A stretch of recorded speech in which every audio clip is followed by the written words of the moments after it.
The summer of 1944. For the past 4 years, war had been raging throughout Europe. Finally, the Axis powers were on the back foot. Their once strong militia was broken and weak. Rumors were heard of the crimes that Germany had committed, but as the Allies pushed forward, they bared witness to the horrors going on during the war.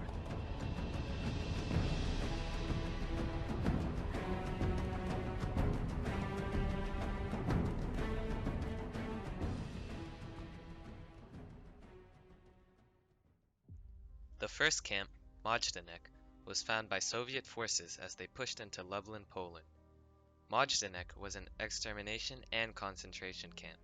The Nazis, anticipating a Soviet invasion, attempted to destroy and evacuate the camp, but they were unsuccessful in getting rid of everything. Majdanek, being virtually intact, was used to expose the horrors of the Holocaust to the rest of the world. The gas chambers, along with other evidence of mass murder, were left behind for Russian soldiers to discover and for Russian journalists to report on. On January 27, 1945, the most infamous and deadly concentration camp, Auschwitz, was liberated after claiming over 1 million lives. Like Majdanek, Auschwitz was evacuated beforehand in what was known as the Death Marches. 60,000 prisoners were forced to march west, and more than 15,000 died. Inside the camp, soldiers found 7,000 malnourished prisoners who resembled human skeletons. The Soviets also found millions of clothing items, thousands of shoes, and almost 14,000 pounds of hair. On the cusp of victory, the Allies began to liberate remaining camps. Americans freed Buchenwald on April 11th and Dachau on April 23rd. Harold Porter, an American soldier who experienced the liberation of Dachau, sends a letter to his parents recounting what he saw. Dear Mother and Father, we knew a day or two before we moved that we were going to operate in Dachau, and that it was the location of one of the most notorious concentration camps. But while we expected things to be grisly, I'm sure none of us knew what was coming. As we came to the center of the city, we met a train with a wrecked engine, about 50 cars long. Every car was loaded with bodies. There must have been thousands of them, all obviously starved to death.